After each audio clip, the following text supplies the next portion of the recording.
তুমি এই ভিডিওটা দেখছো, তার মানে তুমি একটা জুন পুষার বা জুন পুষার হতে যাচ্ছ। যারা জুন পুষার হতে যাচ্ছে তাদেরকে একটা কথা বলি ভাই, জুন পুষার হওয়া কিন্তু একটা সহজ। জুন পুষার হতে হলে তোমাদের কিছু রুলস ফলো করতে হবে, আর রুলস গুলো ফলো না করতে পারলে তুমি প্রপারলি কোনো সময় একটা জুন পুষার হইতে পারবে না। পুরো সঠিকভাবে ফলো করতেছো, তারপর তোমাকে প্রপারলি ভাবে জুন পুষার হইতে পারতেছো না, তার পিছে একটাই কারণ হলো গাইস, সেটা হলো ক্যারেক্টার কম্বিনেশন।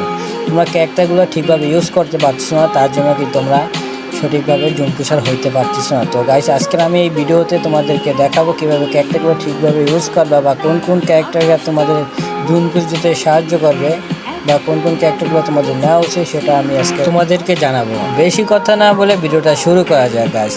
শুরু করার আগে একটা কথাই গাইস, অনেক কষ্ট করতে হয় ভিডিওগুলো বানাইতে তোমাদের জন্য। তো গাইস প্লিজ একটা লাইক করে দিও আর চ্যানেলটাকে সাবস্ক্রাইব করে দিও। হে গাইস, আসসালামু আলাইকুম, আমি জেজি রনি ওয়াইটি, আর আমরা কথা বলতেছিলাম জুন পুশ ক্যারেক্টারগুলো নিয়ে। চলো শুরু করা যাক। প্রথম যে ক্যারেক্টার নিয়ে নেবো সেটা হলো সূর্য ক্যারেক্টার। ভাবতেছো ভাই এটা কেন নিছি?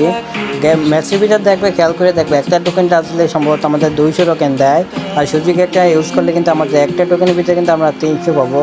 তো এটা আমাদের জন্য অনেকটাই গুরুত্বপূর্ণ একটা ক্যারেক্টার, তো এটা নিতেই হবে। তো 2 নাম্বার যে ক্যারেক্টার আছে সেটা হলো যে ম্যাগজিন ক্যারেক্টার। ম্যাগজিন ক্যারেক্টার নেওয়ার কারণ হচ্ছে গাইস, এটা নেওয়ার কারণ হলো গাইস, যখন আমরা জোনের ভিতরে সার্ভাইভ করবো, তোমরা হয়তো খেয়াল করে দেখছো জোনে কিন্তু এখন অতিরিক্ত পরিমাণে স্পিড, তার জন্য কিন্তু আমাদের ফার্স্ট সুপার মেডি বা নর্মাল বেরি বা ইনহেলার সেগুলো ইউজ করতে হয়। আর সেগুলো ফার্স্ট ইউজ করার জন্য আমাদের ম্যাগজিন ক্যারেক্টারগুলো অবশ্যই প্রয়োজন।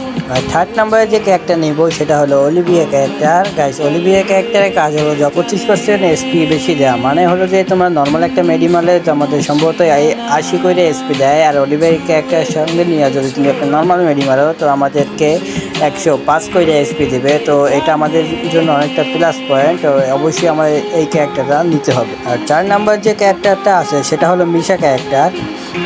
এটা নেওয়ার কারণ হলো গাইস, আমরা যখন টোকেন কালেক্ট করবো আমাদের কিন্তু গাড়ি অবশ্যই প্রয়োজন হয়, আর গাড়ি নিয়ে টোকেন কালেক্ট করার সময় অনেক সময় তোমরা দেখবে, খেয়াল করে যে আমাদের কিন্তু এনিমি গাড়ি ফাটাইয়া দেয় বা আমাদের কিন্তু নক করে দেয়। এটা এই ক্যারেক্টার নিলে কিন্তু তোমাদেরকে নক করতে পারবে না, আর গাড়ির স্পিডটা অনেক বাইরে যাবে, আর তোমরা কিন্তু ইজিলি এখান থেকে বের হয়ে আসতে পারবা। আর পেট ক্যারেক্টার নিয়ে কিন্তু সবাই অনেকটাই কনফিউশন থাকে যে কোন ক্যারেক্টারটা নিব বা কোনটা নিলে আমাদের ভালো হবে।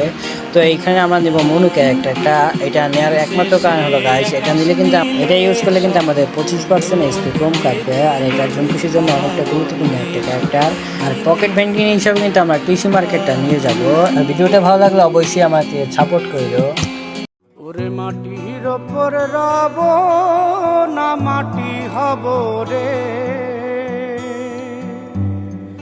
ওরে খাটির ওপর শোব রে মাটি হব রে।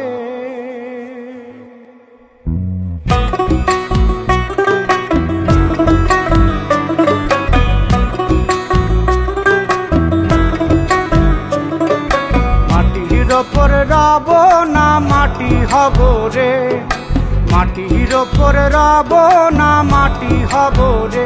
ওই মাটি ডাক দিছে আমায়, সে মাটি দিয়া আল্লাহ বানাইছে আমায়। ওই আল্লাহ ডাক দিছে আমায়, যে আল্লাহ মাটি থেকেই বানাইছে আমায়। ওই আল্লাহর ডাকে আজ মাটির দেহ মাটি হইব রে।